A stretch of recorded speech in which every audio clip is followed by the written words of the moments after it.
syahid itu apa sih? Bentuknya apa yang mati syahid itu? Orang yang mati syahid adalah orang yang mati di jalan Allah saat membela agama Allah. Baik orang itu mati syahid dalam peperangan atau dalam jihad-jihad yang lain. Itu namanya mati syahid, Pak. Begitu. Kenapa harus kita membela agama Allah? Apakah kita itu di apa? Apa memang Allah itu tidak bisa membela? Bagaimana itu? Oh Kenapa enggak, harus Pak. kita membela? Oke. Seharusnya Allah itu kan istilahnya dia penguasa gitu loh. Kenapa harus dibela? Oke. Begini, Pak. Negara gak butuh sama pembelaan saya. Saya hanya warga biasa. Tapi ketika ada penjajah atau orang di luar yang menghujat Indonesia, maka kewajiban saya yang sudah hidup dengan damai di Indonesia untuk membela negara saya. Itu rasa cinta saya tampakkan ketika Indonesia dihina, dijajah, dan diinjak-injak martabatnya. Apakah Indonesia butuh saya? Tidak. Saya hanya santri yang nggak bisa apa-apa. Tapi dengan rasa cinta saya kepada negara saya, maka saya berhak untuk mengungkapkan rasa cinta saya. Seperti itulah agama Islam. Ketika Allah tidak butuh pembelaan kita, tidak berpengaruh juga. Pembelaan kita tidak membuat Allah tambah naik derajatnya, tidak membuat Allah tambah turun derajatnya. Tidak. Tetapi karena saya yakin bahwa sejak saya kecil sampai dewasa, rezeki Allah yang menanggungnya, maka rasa cinta saya ungkapkan atas terima kasih saya kepada Allah Subhanahu wa taala. Seperti itu. Apakah ketika Oh, Yesus dihina, Bapak akan diam saja? Kan enggak, Pak. Apakah Yesus butuh pembelaan Bapak? Enggak. Yesus tidak butuh pembelaan Bapak. Andaikan Bapak tidak bela Yesus, Yesus tetap orang mulia. Tapi apakah Bapak rela ketika Bapak dosanya ditebus, ketika Yesus dihina lalu Bapak diam saja? Kan enggak, Pak. Seperti itu loh, Pak. ya kalau kemanusiaannya mungkin, tapi kalau dalam iman nggak perlu kami bela Yesus. Dihina juga nggak apa-apa, biarkan aja. Nah, itu Uh, permasalahan itu, Pak. nah, Masalah kalau begini Pak Bapak Ustadz. nggak sakit hati itu masalah itu. Nah, Kenapa? begini Pak Ustadz. Aku mau satu lagi. Seperti kita tahu pernah terjadi di Indonesia seperti bom bunuh diri itu udah pasti mereka itu mati syahid ya.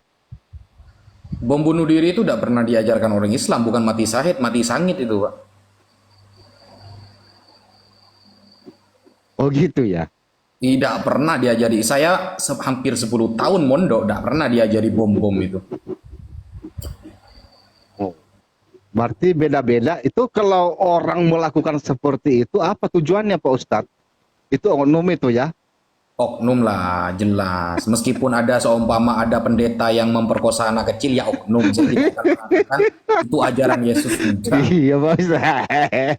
Nggak bisa. Iya, itu Karena kan oknum ya. saya jamin begini, Pak. Saya jamin ini di belakang saya ya, di belakang saya ini ada kitab hadis, ada kitab tafsir, ada kitab fikih dan lain sebagainya.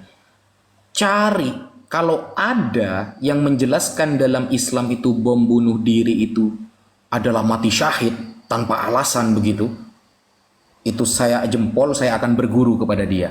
Saya akan berguru kepada dia. Kalau dia menemukan dalil seperti itu. Saya 10 tahun di pesantren, Pak. Kitab-kitab banyak yang saya pelajari, tidak ada itu. Sama dengan ketika ada orang Kristen, ya, yang backgroundnya Kristen adalah agama kasih, lalu ternyata mulutnya menghina-hina Nabi Muhammad SAW. Saya anggap itu oknum. Kenapa? Karena Kristen agama kasih, kasihilah musuhmu. Kenapa ketika ketemu orang Islam Nabi Muhammad dihina-hina? Lah itu saya anggap oknum, bukan ajaran sesungguhnya. Begitu. Kita ini manusia Pak Ustadz ya. Kita ini masih manusia ya. Pemikirannya masih ini apa namanya, bukan ya, istilahnya kalau Islam juga menghina Kristen ya mungkin Kristen juga membalas dengan kata-kata. Mungkin seperti Kenapa kok itu membalas? kalau sama-sama menghina itu Pak Ustadz. Nah, Kenapa kok membalas? ah, Kenapa kok membalas ketika ya karena Yesus dihina? ya kita kan bersifat manusia, Enggak, saya bersifat bukan manusiawi. kenapa alasannya membalas itu tujuannya apa? Apakah tidak terima atau apa? Ya kalau nggak dibalas berarti kan nggak ada perlawanan gitu loh Pak Nah, Ustadz ya itulah itu. yang disebut dengan membela, Pak. Itu Nah, perlawanan, itu namanya bukan membela, Pak. berarti bukan berarti kita Uh, melawan itu membunuh teman, Pak Ustadz, begitu mencelakai maksud saya. teman. Kita kan menjawab, Pak Ustadz ngomong saya menjawab itu Nah, membela. menjawab itu namanya membela diri karena saat itu diri dihina, agama diri dihina, Tuhan diri ini dihina, maka saya menjawab karena saya manusia yang bisa menjawab apa yang dia tuduhkan. Itu namanya kalau dalam ilmu bahasa Indonesia membela diri, dirinya dibuang jadi membela, begitu Pak. Iya, tapi itu kalau Kristen membela cuma hanya membalas dengan kata, tapi kan beda dengan orang-orang kita ya Pak Ustadz, membela dengan fisik gitu. Kadang-kadang nggak terima, kumpul, demo lah segala macam. Nah itu perbedaannya jauh beda Pak Ustadz. Makanya Kalau ada Tuhan orang itu Pak, ada mengajari orang cinta ya, kasih. ada Eh, orang menghina orang tua Bapak sampai membunuh orang tua Bapak. Bapak laporan nggak ke polisi? Ya pasti itu kan udah hukum, udah wajib itu Pak Ustadz. Itu namanya apa, Pak? Udah, ya karena itu manusia. Kalau Tuhan dibunuh Tuhan biarkan aja. Itu nggak ada kita bela-bela, nggak bisa kita bela Tuhan, Pak Ustadz. Bapak melaporkan ke polisi karena orang berbuat jahat kepada keluarga Bapak. Itu namanya apa namanya? Iya karena sudah ada aturannya di undang-undang, Pak Ustadz. Makanya kita laporkan. Bejir. Pak, itu namanya bela, Pak, bela diri karena punya hak. Diri ini punya hak. Gitu loh, Pak. Ya, tapi kadang-kadang kami umat-umat Kristen ini ya tidak ambil hati lah karena kita umat Muslim juga ya kadang-kadang bermusuhan sama sesama. Makanya kadang-kadang umat Kristen ini sadar diri ya jangankan dulu sama beda-beda pendapat, sesama mereka aja kadang-kadang dia sebunuhan, ribut. Ya contoh kecil Pak Ustadz. Ini Islam ini kan banyak alirannya seperti jauh lah kalau ada orang-orang tetangga saya bilang jauh lah ada em, apa namanya Muhammadiyah ada Muhammadiyah itu bukan aliran, Pak. Itu organisasi. organisasi ya. Tapi kan mereka Iya. itu kan nggak sejalan kadang-kadang ya eh, mereka sambil lewat aja ada yang nggak cocok kayaknya. Aku sering lihat itu Pak Ustadz. Itu sifat kayak Jaula itu kan dia kalau mau kemana-mana bawa itu apa namanya jalan kaki kumpul-kumpul. Ya kadang-kadang kalau teman-teman Muslim lain itu benci kadang-kadang orang ini ngapain lah ngotor-ngotorin masjid aja katanya bawa periuk bawa ini makan bareng-bareng. Jadi ya Kalau di makanya Kristen, kalau ada Kristen nggak, Pak, kalau perbedaan seperti itu?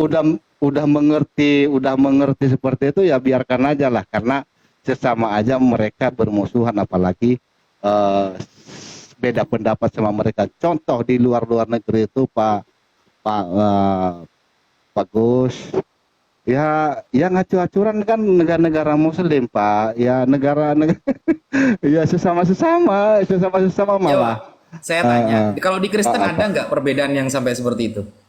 nggak ada Pak nggak ada nggak Bapak ada ini Trinitas, nggak ada saling Trinitas. benci itu Katolik ya Katolik ini nggak ada saling benci Pak. Oke, sekarang saya nanya sama Bapak. Bapak Katolik ya? Bukan Pentakosta. Bapak Pentakosta. Bapak Ya. percaya nggak tentang ajaran oneness? Nah, kami pernah nggak diajarin itu Pak Ustadz. Nah, Kita berarti Bapak kurang baca. Bapak di, ini di fokusnya, ini Pak ya. Bapak ini fokusnya kepada Islam. Bapak nggak tahu kalau di agama Bapak perdebatannya itu lebih berat daripada daripada di Islam. Islam Pak, ya kita perbedaannya contoh seperti kunut itu perbedaan fikih Pak. Rasulullah kunut, Rasulullah juga pernah tidak kunut itu perbedaan fikih. Nah, Muhammadiyah dan Nahdlatul Ulama itu hanya organisasi Pak. Kalau di Kristen Pak antara oneness dengan Pantekosta misalnya, Pantekosta kan lebih ke Roh Kudus ya. Nah, Oneness ini, Pak, membidatkan Roh Kudus ini, membidatkan ajaran Trinitas Pantekosta, sampai Oneness menganggap orang yang menganggap Yesus itu bukan Bapa, maka mereka masuk neraka, tidak akan pernah masuk surga. Bayangkan. Perbedaannya sampai seperti itu. Ini baru Oneness. Belum kita mau ke Unitarian. Belum ke Trinitarian. Belum ke banyak, Pak, banyak banget. Mungkin di luar negeri ada, tapi aku Di Indonesia, di di TikTok, Indonesia Pak. ini belum pernah saya dengar ya, Oh, belum pernah kurang ada jauh cecokan perang-perangan sesama umat Kristen di Indonesia, Pak Wafid. Belum pernah kurang ada. jauh berarti Bapak ngopinya. Saya 4 tahun, Mbak. Saya 4 tahun diskusi dengan teman-teman Kristen. Sudah 4 tahun. Kalau saya melawan oneness, kalau teman diskusi saya ini oneness, Pak, mereka akan membidatkan habis-habisan pemahaman Tritunggal. Kalau saya lawan Tritunggal, mereka akan menyesat-nyesatkan yang berpaham oneness. Kedua-duanya tidak pernah rukun, saudara. Bahkan oneness menganggap yang disalib itu bukan Yesus. Itu Bapa Allah. Karena Yesus sama Bapa Allah gak ada bedanya. Belum kita pemahaman yang eutikusme. Ketika konsili Kalsedon yang menganggap Yesus memiliki duinatur, itu berbeda paham dengan sebelum-sebelumnya. Nah, di Indonesia banyak padahal, Pak. Bahkan ortodok, Pak. Ortodok ini, ortodok timur ya, yang ada di Indonesia, di TikTok itu, nggak akur dengan Trinitas yang lain, Pak. Beda paham mereka. Sampai bertengkar. Kalau Bapak ada percaya, bisa saya tunjukkan beberapa video mereka. Antara oneness dengan Tritunggal, belum saksi Yehova dan lain sebagainya. Begitu. Itu banyak sekali. Tapi ya itu pengetahuan Pak Gus ya, karena ya. Tapi kalau saya udah usia hampir 30 ke atas usia saya, tapi belum pernah saya dengar cicokkan sesama Kristen. Paling kalau ribut masalah ya biasa itu. Tapi kalau masalah agama atau Kristen Protestan apa segala macam, belum pernah istilahnya sampai sebunuh-bunuhan sesama masalah agama, nggak pernah, kecuali yang sebelah. Ya, Pak. Kitabnya aja kan beda kan, Katolik sama Protestan kan? Enggak beda, itu Beda, Pak Gus, Qurannya Tegas, sama Pak. semuanya. Saya ini dari awal Itu sama. Pak Gus, dengar, saya ini dari awal Katolik, udah itu pindah ke Pentakosta. Sama, yang beda itu cara ibadahnya, itu yang berbeda, Pak. Kalau kitabnya, kitab sucinya sama, Pak Ustadz. Katolik itu lebih tebal kitab sucinya, Pak, daripada Protestan. Sama Pak Ustadz. Saya tunjukkan datanya ya, gimana? Ya nggak apa-apa. Nah, ini saya kasih kuliah gratis nih Bapaknya nih. Iya Pak, iya biar nambah. Bapak lebih banyak Iya. pengalaman gitu loh. Ini ya, kitab suci Protestan. Kalau Protestan, kitab sucinya ini Pak ya, saya kasih tahu nih. Nama-namanya dari Kejadian, Keluaran, Imamat, Bilangan, Ulangan. Ini pasti ada. Nah, sampai Meleakhi. Itu perjanjian lama. Kalau perjanjian baru dari Matius sampai Wahyu. Ini di Protestan. Di Katolik ada tambahan. Di perjanjian lama, ini ya, kitab suci orang Katolik. Beda, Pak. Jadi Bapak harus lebih banyak lagi membaca. Kitab suci Katolik. Ada tambahan, Pak. Coba buka nanti Bapak daftar kitab. Ini ya. Tobit gak ada di Protestan. Kitab Tobit. Yudit gak ada di Protestan. Makabe gak ada di Protestan. Makabe gak ada, Pak. Di dalam kitab hikmat misalnya ada Ayub, Mazmur, Amsal, Penkhotbah, Kidung Agung, kebijaksanaan gak ada. Sirah gak ada. Kalau di Protestan gak ada, di Katolik ada, Pak. Kalau kitab kenabian seperti Yeremia, Yesaya, Ratapan, Baruch itu di Katolik ada, tapi di Protestan nggak ada. Baruch itu. Nah, apa lagi? Zefanya ini di Protestan nggak ada, tapi di Katolik ada. Banyak. Kalau saya jelaskan semuanya luas, Pak. Gitu loh. Jadi kitabnya saja berbeda. Kalau kita Muhammadiyah, Nahdlatul Ulama, teman-teman Salafi, Qurannya sama, persis sama. Nah, bedanya Pak, kalau di Islam yang dipertentangkan itu bukan masalah Tuhan, tapi ajaran. Tapi kalau di teman-teman Kristen yang menjadi perdebatan itu Tuhannya. Ada yang mengatakan Yesus itu adalah Bapa. Ada yang mengatakan bukan, tapi anak Bapa firman. Ada yang mengatakan oh bukan, utusan, murni utusan, seperti saksi Yehova. Oneness mengatakan Yesus Bapak yang menjelma jadi manusia, gak ada Tritunggal, kata Oneness. Kata Tritunggal, ada 3 yang menjadi kesaksian, Roh Kudus, Bapak dan Anak. Nah, Tuhannya yang diperdebatkan. Belum ajaran ya, ajaran masih ada lagi nanti. Karena Katolik meyakini Jumat Agung mencium patung Yesus. Makanya identiknya Katolik ada patungnya kalau di gereja. Protestan menolak. Gak mau ada patung karena di dalam Keluaran 20 ayat ke-5, ke-6, ke-7 Tuhan di dalam hukum Taurat melarang adanya patung, dibuat dari apapun dilarang. Katolik tetap buat patung. Nah, ini ajaran. Tuhannya masih berbeda banyak. Antara Roh Kudus apakah beneran Tuhan apa enggak? Belum kalau kita bahas tentang kelahiran. Ortodok meyakini bahwa Yesus lahir di bulan Januari. Tapi Protestan dan Katolik meyakini Yesus lahir 25 Desember. Sama Pak, Islam Kristen sama, pasti ada perbedaan. Cuma bedanya Islam tidak pernah memperdebatkan Tuhan. Kalau di Kristen masih ada yang memperdebatkan masalah Tuhan. Itu bedanya. Iya, betul. Itu. Teman-teman yang di bawah, kami bukan debat ini kawan ya. Ini kami bukan debat sama Pak Ustadz. Ini hanya saling ini sharing aja. Siap. Aku naik bukan mau debat, bukan mau istilahnya mau menghujat, tidak. Hanya sharing aja sama Pak Ustadz, itu aja. Siap. Karena ya memang kalau pengalaman ya memang berpengalaman Pak Ustadz. Aku ini kan mau nanya yang sebenarnya karena fakta di lapangan ini beda Pak Ustadz. Oke Pak Ustadz, ya terima kasih banyak ya. Ya, sama-sama Pak Ucok. Ya kalau ada istilahnya penyampaian yang tidak menenangkan, yang tidak enak, ya mohon maaf Pak Ustadz. Ya, Pak Ucok. Sama-sama. Oke Pak Ustadz, aku turun ya.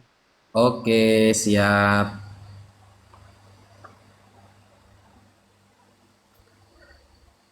Nah, begitu teman-teman yang terkasih, yang tersayang. Mungkin ada teman-teman Kristen lagi mau ngobrol, mau diskusi, terserah, mau nanya ya monggo. Kita santai-santai aja, kita ngobrol santai ya. Kita ngobrol santai. Karena mau diskusi PK lawannya gak ada. Jadi ya kita ngobrol santai saja.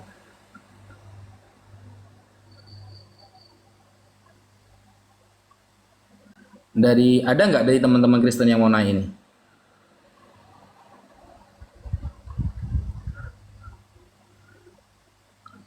Tidurlah kau Uco. jangan jangan begitu teman-teman, santai aja.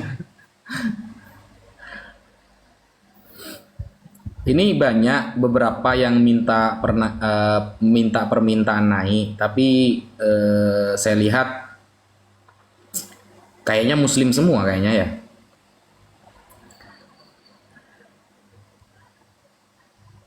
Jangan merokok Ustaz. Saya orangnya merokok memang teman-teman. Cuma sudah saya kurangi.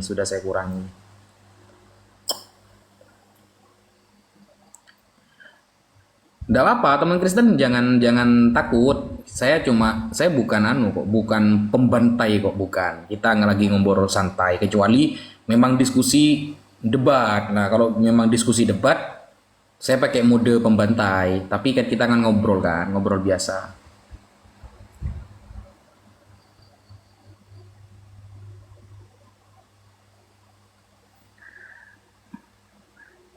Tinggal di mana? Saya di Probolinggo, Jawa Timur. Dikurangi isinya.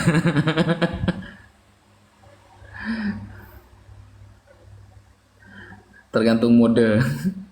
Iya, kalau lagi debat ya modenya pembantai. Kalau lagi ngobrol biasa ya enggak lah. Kita santai-santai aja, teman-teman. Jadi mungkin ada teman Kristen yang mau bertanya tentang Islam. Tafadhol, enggak apa-apa. Tafadhol. Kita persilahkan, kita kasih karpet merah untuk bertanya. Kalau saya bisa, saya jawab. Kalau saya tidak bisa, saya cari dulu di kitab-kitab para ulama. Seperti itu, teman-teman. Bantai aja, jangan main bantai, teman-teman. Saya kan sudah bilang dari awal. Teman-teman Kristen biasanya yang naik di room ini yang sudah pusing dengan segala urusannya. Jadi kalau dibantai nanti langsung tahlilan, teman-teman, jangan. Jadi tadi kan Bapak Ucok kan sopan tuh, orangnya santai. Jadi ya kita jawabnya santai begitu.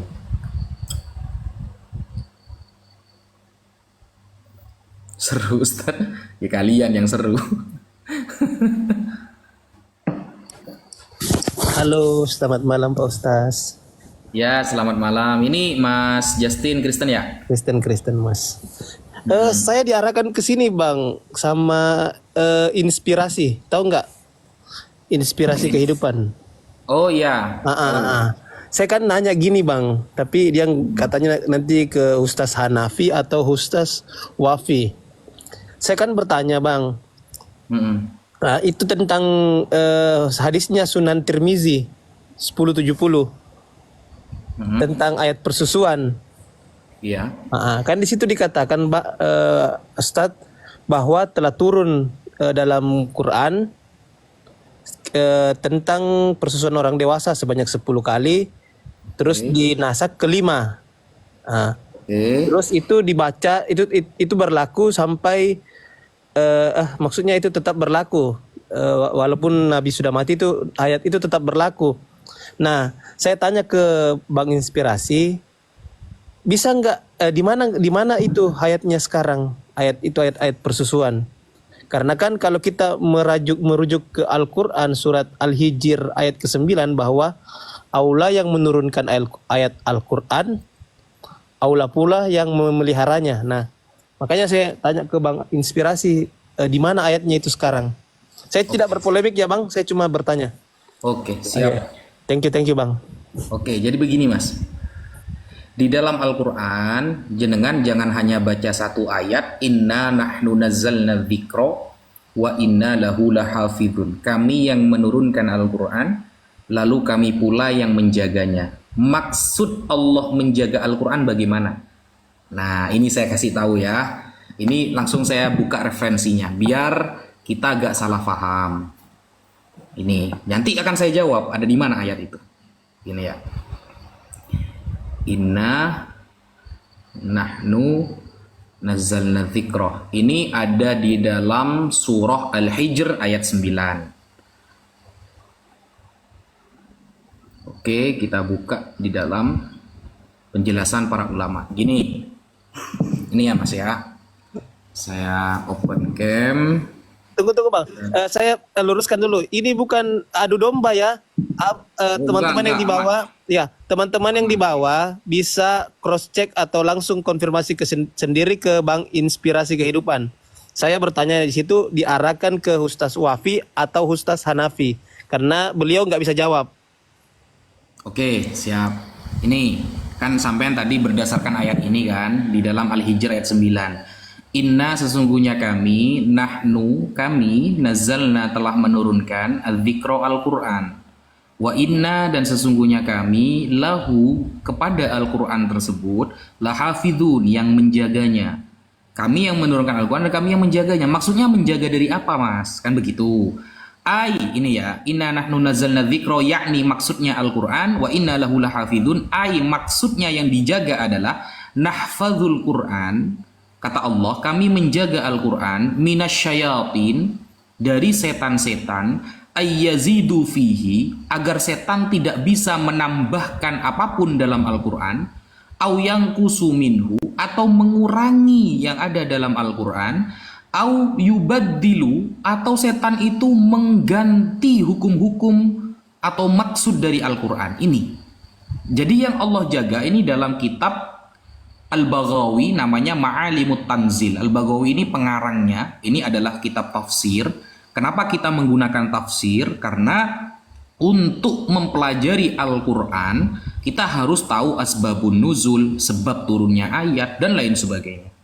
Nah, itu dijelaskan oleh para ulama. Maksud Allah menjaga Al-Quran dari setan-setan agar mereka tidak bisa menambahkan, mengurangi, atau menggantinya dengan apapun. Ini maksudnya.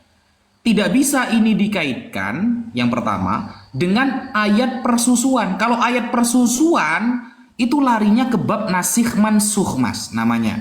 Ini ya, saya buka ayatnya dulu. Ini saya buka ayatnya. Ya, nasikh mansukh. Itu nasikh mansukh ya.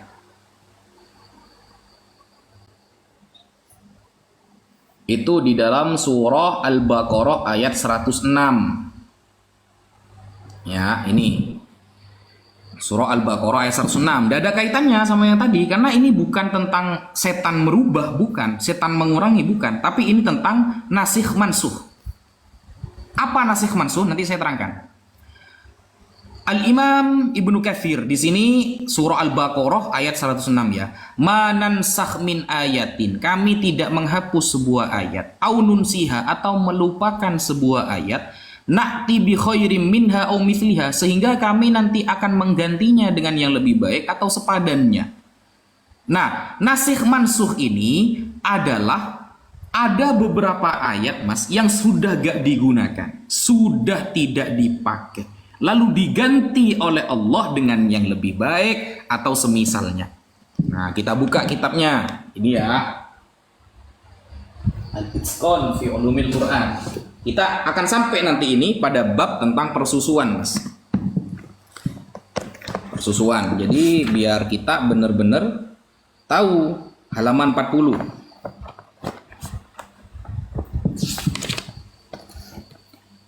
Ini ya, halaman 40.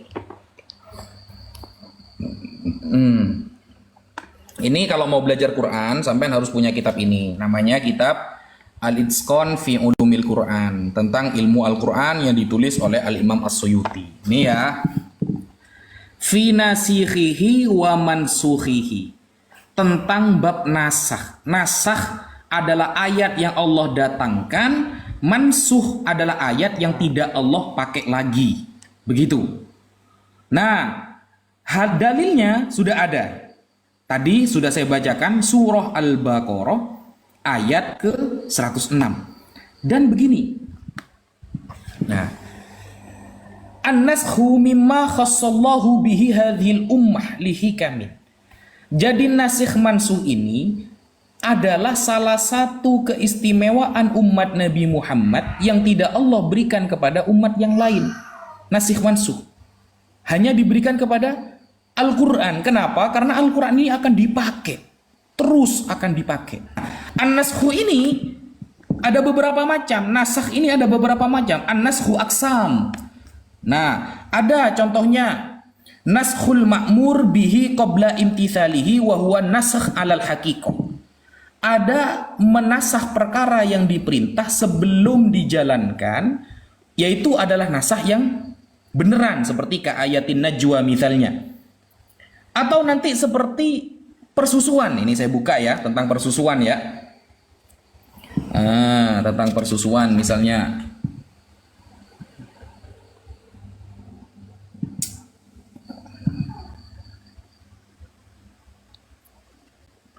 Ma nansakh min ayatin aw nunsikha na'ti bi khairin minha aw mithliha.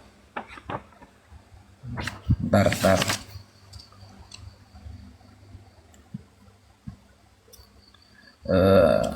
Sampai di sini ada keterangan begini nih. Waqad ajmal muslimun ala jawazi wa angkarul yahud dhannan minhum annahu bada. Jadi nasakh ini termasuk yang ditolak oleh orang Yahudi karena disebut bada. Bada itu apa? Seolah-olah Allah tidak tahu hal yang sebelum terjadi, lalu Allah tahu, lalu Allah menggantinya. Nah, enggak seperti itu.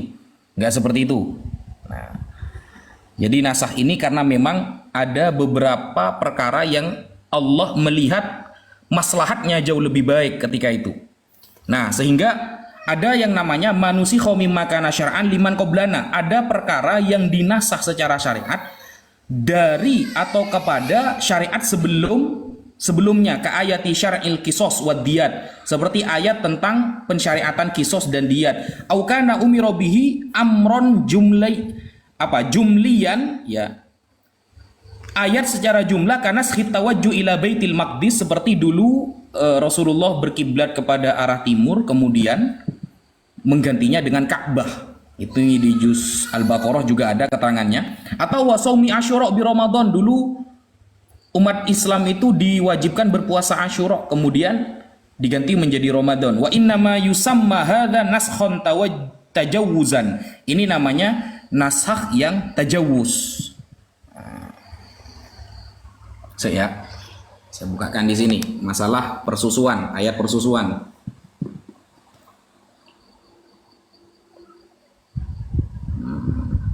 Sampai biar tahu bahwa ini adalah bab nasikh mansukh, bukan masalah Allah menjaga ayat atau tidak.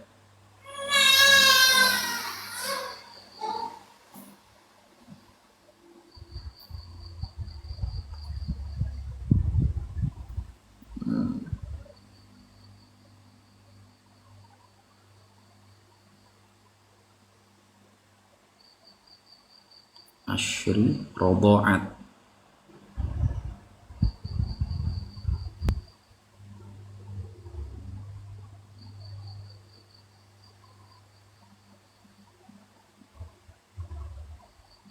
Nah, ini ya. Nih. Bismillahirrahmanirrahim. Ini. Wa hunaka hadisun akhar fi sahih Muslim qalat Aisyah. Ini riwayat dari sahabat Aisyah radhiyallahu anha. Kana fi ma anzala minal Qur'an asyru radha'at. Allah menurunkan Al-Qur'an tentang 10 persusuan maklumat yang telah diketahui yang menjadikan mahram. Jadi cara agar anak orang lain bisa menjadi mahram harus dengan 10 persusuan. Ini anak bayi ya. Thumma nusikhna bi khamsi ma'lumat. Kemudian nusikhna yang asyuru rodo'at itu bi khamsi ma'lumat dengan 5 persusuan. Dengan 5 persusuan. Fatufiya Rasulullah sallallahu alaihi wasallam wa hunna fima yaqra'u minal Qur'an. Kemudian yang 5 persusuan ini ya terus ditetapkan. Nah, yang 5 persusuan ini ayatnya itu dinusakh, Mas. Ayatnya dinusakh, gak dipakai lagi. Sehingga kalau sampai bertanya begini, mana ayatnya kok udah ada? Katanya Allah menjaga Al-Qur'an. Gak nyambung. Kenapa saya katakan gak nyambung? Ini bukan bab menjaga ayat, tapi bab ketika asyru rodo'at itu sudah dibuang oleh Allah sehingga menjadi 5 rodo'at, 5 persusuan. Yang 5 persusuan itu ayatnya sudah tidak ada. Begitu Mas Justin, bisa dipaham? Iya ya, tapi di mana Bang dikatakan ayatnya udah nggak ada? Loh, tadi kan sudah dinusakh, kan bab nasakh ini Mas. Iya, tapi kan di situ yang dinusakh itu kan dari 10 ke 5, Ustadz. Yang 5 kan ayatnya yang dinasakh, bukan hukumnya. Hukumnya tetap. Di datanya di mana itu, Ustadz? Loh, tadi ya saya bacakan ini Mas, ya. Ini ya.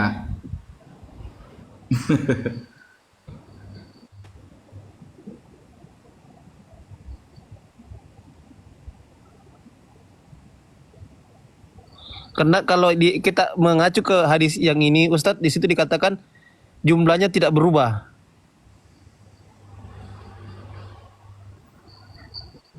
Nih.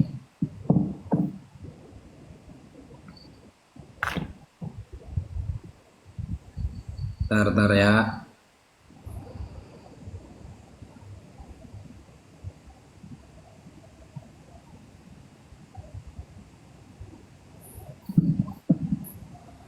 Nih.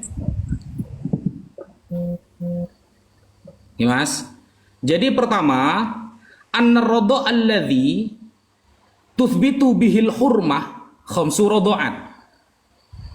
Rodok, persusuan yang menyebabkan menjadi mahram adalah 5 persusuan. Wama naqasa anha fala yuharrim. Kalau kurang dari 5 persusuan maka tidak menjadikan rodok. Itsbatu uluwillahi ta'ala li'anna nuzul la yakunu illa min a'la. Annahu la yajuzu amal bin mansuh. Tidak boleh mengamalkan sebuah ayat yang telah dimansuh.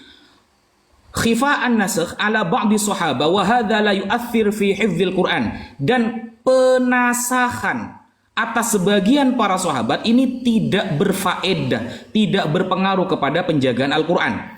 Nah, kana fi ma anzalallahu minal Qur'an ay kanat hadhil ayat sabiqan fil Qur'an. Dulu ayat ini ada di dalam Al-Qur'an, Mas. Asyru radha'at ma'rumat yuharrimna. Ay al-muharrim asyru radha'at, maksudnya 10 persusuan yang menyebabkan mahram. Kemudian dinasakh. Nasakh ini apa? Secara bahasa al-izalah, dihilangkan. Wan naql, diganti. Wastilahan raf'u hukmin syar'iyyin aw raf'i lafzihi, menghilangkan lafadznya bidalilil minal kitab was sunnah, dengan dalil dari Al-Qur'an ataupun sunnah. Sehingga wahunna fima yaqra'u minal Qur'an ay anna naskha bi khamsi radha'at ta'akhkhara inzaluhu jiddan. Persusuan 5 kali itu turunnya sangat akhir, hatta khafiya am ba'din nas, sampai sebagian manusia tidak mengetahuinya, samar. Wa kana yaqra'ul aya al-mansukhah ala annaha minal Qur'an. Dan ayat ini dibaca, tapi ayatnya ya yaqra'ul aya al-mansukhah, membaca ayat yang telah dinasah ala annaha minal Qur'an, dan mengatakan bahwa ayat ini adalah bagian dari Qur'an. Jadi sudah dinasah ini. Sudah dinasah, Mas. Ini datanya dari mana, Ustadz? Ini data dari mana nih? Coba sampean buka di dalam syarah Sahih Muslim. Namanya kitab Syarhu Sahih Muslim ala Nawawi. Syarah Sahih Muslim. Ini rujukannya ala Sahih Muslim. Oke, Pak. Oke, Ustadz. Nanti saya baca-baca, Ustadz. Thank you. Oke, siap. Boleh tanya lagi, Ustadz? Boleh, monggo. Boleh. Oke, thank you, Ustadz. Jadi gini loh, saya jelaskan lagi ya. Gini. Ya. Awalnya kan 10 persusuan. Betul? Ada di Al-Qur'an. Kemudian diganti 5 persusuan. Oke, diganti 5 ya, betul. Nah, diganti 5. Nah, yang 5 persusuan ini ta'akhkhara inzaluhu jiddan. Turunnya ayat ini sangat akhir sehingga khafiya an ba'dhi sahabat. Sebagian sahabat juga samar kepada ayat tersebut. Tetapi ayat ini tetap dibaca, cuma ayatnya al-ayah al-mansukhah. Ayatnya itu dinusakh. Berarti kalau dinusakh, nusakh itu apa artinya? Al-inzal. Izalah, bukan al-inzal, izalah, dihilangkan, sudah diganti. Seperti itu, Mas. Paham Diganti ya? dengan apa itu, Ustadz? Dengan ayat baru? Bukan, gini, nasakh itu bukan ketika diganti lalu diganti ayat baru. Nasakh itu ada kalanya diganti dengan Al-Qur'an, ada kalanya dengan hadis, Mas. Makanya di hadis ini keterangannya ada. Asyru radha'at menjadi khamsu radha'at. Riwayat Imam Malik dalam kitabnya Al-Muwatta itu ada. Nggak harus diganti dengan Al-Qur'an dan Al-Qur'an, enggak. Bisa juga diganti dengan hadis. Begitu. Oke. Nanti saya lihat referensi yang Ustadz kasih. Ya. Oke, terus ini saya mau bertanya ini, Ustadz. Ini masih jadi pertanyaan saya. Betul nggak waktu Maryam ibu Isa itu mengandung itu didatangi oleh Jibril, betul nggak? Didatangi oleh Jibril, ya betul. Ya, Ruhul betul. Qudus. Istilahnya Ruhul Qudus, ya. Ya, oke. Yang saya mau pertanyakan ini, Ustadz, ketika Jibril datang menemui Maryam, itu kan 600 tahun sebelum baginda Nabi Muhammad, betul. Nah, pertanyaan saya, ini kan kalau kita merajuk ke surat Al-Ma'arij ayat yang keempat, di situ dikatakan Al-Ma'arij. Al-Ma'arij. Ya, Al-Ma'arij ayat yang keempat. Terus gimana? Nah, di situ dikatakan ketika Jibril naik menghadap kepada aula, dalam sehari itu setara dengan 50 tahun di bumi. Kadarnya 50.000 tahun. Nah, pertanyaan saya, Ustadz, kok bisa setelah dia bertemu dengan Maryam, bisa ketemu lagi dengan Nabi Muhammad, sedangkan perjalanannya butuh 50.000 tahun. Ini kan Harusnya- perbandingan, Mas. Iya, perbandingannya kan satu hari. Satu hari Jibril menghadap Allah itu 50.000 tahun di dunia. Artinya ketika dia bertemu dengan Maryam, otomatis dia belum bertemu dengan Nabi Muhammad harusnya. Kalau kita berhitung-hitung dari 50.000 tahun itu, harusnya dia baru datang 47.200 tahun ke depan. Ini belum sekarang ini. Bahkan sampai sekarang ini Jibril belum sampai kalau kita hitung-hitungan dari situ. Belum sampai harusnya kan? Karena butuh 50.000 tahun, sedangkan ini 2025. Sedangkan Jibril bertemu dengan Maryam itu abad pertama. Sebelum abad pertama Masehi. Sebelum 4 sebelum Masehi. Nah, ini belum sampai 50.000 tahun, Ustadz. Gimana ini? Bagaimana caranya? Sampean pernah buka tafsirnya ini? Belum. Saya belum. Makanya saya tanya, Ustadz. Ya, silakan. Jadi bukan gitu. Pahamnya bukan gitu, Mas. Gini.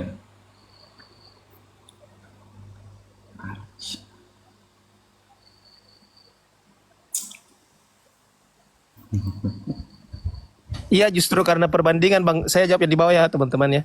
Pak Ustadz, justru karena perbandingan saya menjadi heran karena gini, gini teman-teman. Di situ dikatakan Jibril bertemu Allah itu satu hari, tapi 50.000 tahun di bumi. Perbedaannya harusnya kan bumi belum 50.000 tahun dari semenjak Jibril naik kembali kepada Allah. Harusnya kalau mau turun lagi ketemu Nabi Muhammad itu butuh 100.000 tahun, baru bisa turun lagi si Jibril. Karena satu hari kadarnya itu 50.000 tahun di dunia. Iya. Gini. Ini bukan sedang membandingkan gini. Ini salah paham sampean sebenarnya. Gini, Mas. Bentar ya. Di dunia seperti berapa tahun? Kalau Jibril bertemu Allah itu butuh satu hari kalau dia mau bertemu dengan Allah. Ketika dia turun ke bumi dan menghadap ke Allah itu butuh satu hari. Tapi 50.000 tahun di dunia. Seperti. Paham gak sih? Setara, Bang. Bukan seperti di situ, Kang. Setara. Iya, Setara tapi begini, Mas. satu hari perjalanannya itu setara dengan 50.000 tahun kita di dunia. Ya, paham. Oke, Jadi oke. sebenarnya salah baca terjemahan sampean ini. Begini, Mas. Tapi terjemahannya yang salah. Bukan, terjemahannya sudah benar, tapi sampean yang gagal paham. Gini nih. Oke, silakan. Jibril ya datang ke Allah ya karena saking dari luasnya arsy, ini kata Imam Ibnu Katsir ya, saking dari luasnya arsy, satu hari ketika mendapatkan perintah untuk menyampaikan wahyu kepada Nabi Isa itu ya satu kali putaran kalau kita bandingkan di dunia ya seperti 50.000 tahun. Bukan berarti Jibril ini lambat begini, Mas. Lambat nggak nyampe bukan begini, bukan begini Ustadz, enggak. bukan. Tapi satu Ustadz, kali Jibril Jibril cuma saking dari cepatnya Jibril ya, saking dari cepatnya Jibril itu perbandingannya seperti 50.000 tahun di dunia. Bukan begini, Jibril ini kayak Matrix gitu ya, apa lambat Enggak. banget nggak Jibril sampai tetap kepada Allah. gini, Ustadz. Kalau Sorry, Ustadz. seperti itu Ustadz. Tunggu dulu, saya jelaskan dulu. Ya, silakan. Santai dulu. Bukan. Gini loh. Jibril ini malaikat, Mas. Itu yang perlu digarisbawahi. Jadi kecepatan Jibril itu satu harinya untuk menyampaikan wahyu dari Allah ke dunia itu seperti 50.000 tahun di dunia. Jangan kemudian 50.000 tahun di dunia dibandingkan dengan perjalanan iblis. Maksudnya waktu memberikan wahyu. Bukan gitu, Mas. Bukan gitu. Jadi ketika Jibril nyampe kepada Allah lalu menurunkan wahyu, itu hitungannya seperti 50.000 tahun. Kalau seperti itu hitungan sampean, berarti seharusnya Jibril sampai sekarang nggak nyampe ke dunia, nggak nyampe ke Nabi Muhammad, apalagi di zaman Musa. Musa ya, sama Isa itu jaraknya sama, Mas. Atau jangan sama Nabi Musa lah, sama Nabi Yesaya 700 tahun. Tapi Nabi Yesaya mengakui ada malaikat yang turun kepada dia. Dan dia menubuatkan akan datang kepada Nabi Isa. Anggaplah Yesus sama Isa sama. Kan sama-sama gak nyampe kalau seperti itu. Sama-sama ya gak nyampe. Jadi maksudnya Dari tahun yang ada di dunia, lau so'ada ghairul apa ya? Gini, saya terangkan lagi nih ya. Tunggu Ustadz ya. Jadi gini, bukan saya salah memahami bahwa Jibril itu perjalanannya lambat. Jibril tetap cepat Ustadz, tetap cepat, cuma butuh sehari. Tapi kadar manusia itu sudah 50.000 tahun, sudah setara dengan 5.000 tahun. Kadarnya kita sudah 50.000 tahun. Kalau Jibril sampai 1 hari. Ini qala Muhammad bin Ishaq law saro banu adam minad dunya ila maudhi'il arsh lasaru khamsina alfasana min sanad dunya.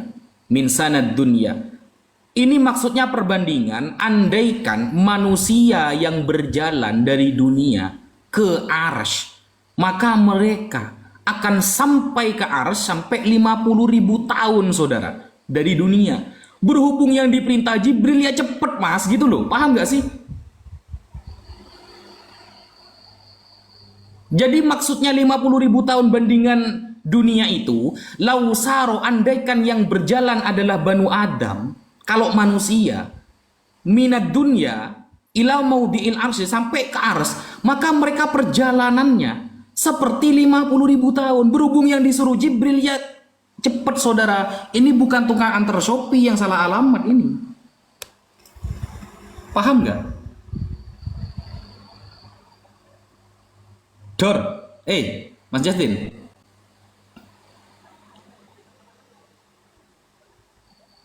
Ustadz, sorry saya sambil baca-baca tafsir-tafsir ini. Iya, coba sampean buka tafsir Ma'alimut Tanzil, Imam Baghawi.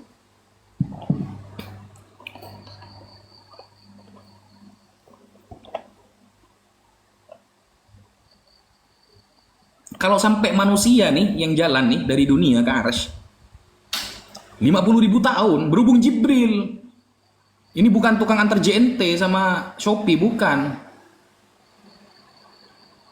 Jibril ini.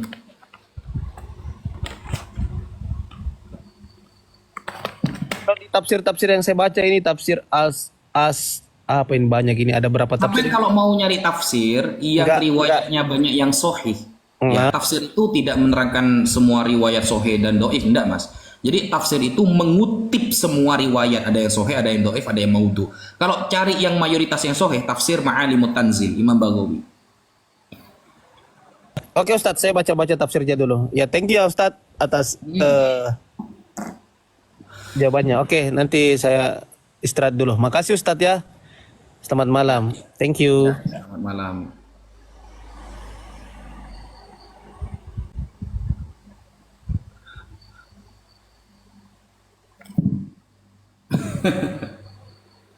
Begitu guys ya. Saya mana itu ya? Ntar ya.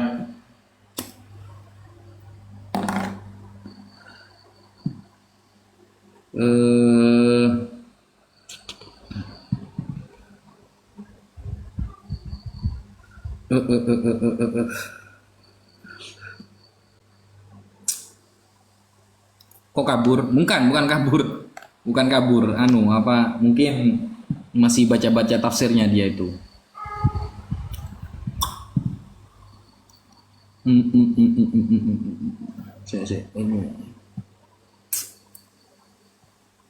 Nah ini. Iya.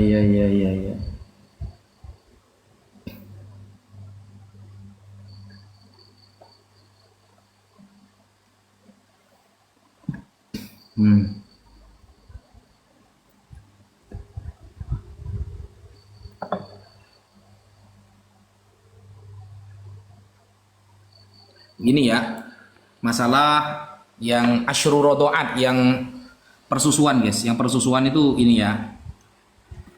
Jadi ini as-sabi'ah an-naskhu fil Qur'an ala thalathati adrubin. Nasakh di dalam Al-Quran itu dibagi menjadi 3. Pembagian nasakh di dalam Al-Quran itu dibagi menjadi 3, saudara.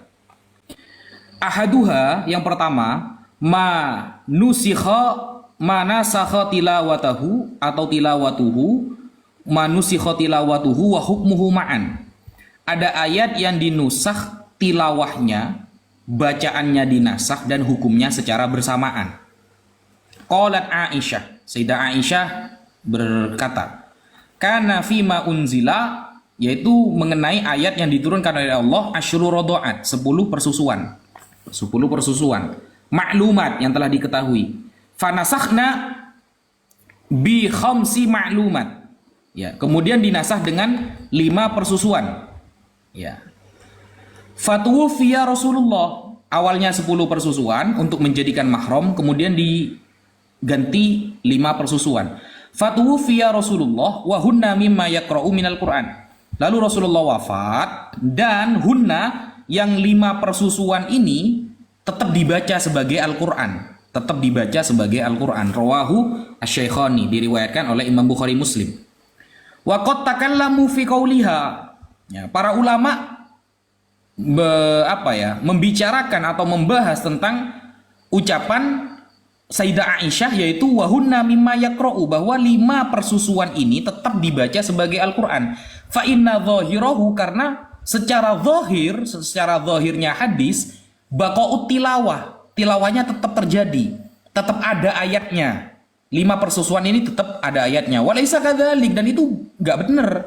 Kalau dianggap 5 persusuan ini tetap ada ayatnya, tilawahnya tetap, itu enggak benar, kata Imam Suyuti. Wa ujib, dan aku menjawab, bi annal murad, maksudnya bahwa 5 persusuan ini turun terakhir hampir Rasulullah wafat, maksudnya qarabal wafat au annat tilawah nusikhat aidon. Maksudnya ketika Rasulullah sudah mendekati wafat, atau maksudnya adalah tilawahnya, bacaan Al-Qur'annya juga dinasakh. Jadi sudah gak ada gitu, sudah gak ada juga. Bacaan Qur'annya ndak ada, ya, baik yang 10 persusuan maupun yang 5 persusuan sudah ada juga gitu. Cuma walam yablugh dzalika kullun nas, tidak semua sampai riwayat ini kepada orang-orang, illa ba'da wafati Rasulillah, kecuali setelah wafatnya Rasulullah. Fatuwfiya, kemudian Rasulullah wafat, wa ba'dun nas yaqra'uha, dan sebagian manusia membacanya, membaca yang 5 persusuan. Jadi tidak semua orang tahu bahwa yang 5 persusuan ini juga dinusakh, tilawahnya juga dinusakh. Tidak semuanya. Ini adalah jawaban Al-Imam As-Suyuti. Jadi ayatnya pun gak ada, sudah gak ada. Tapi hukumnya tetap, yang hukum sama tilawahnya dihapus yang 10 persusuan.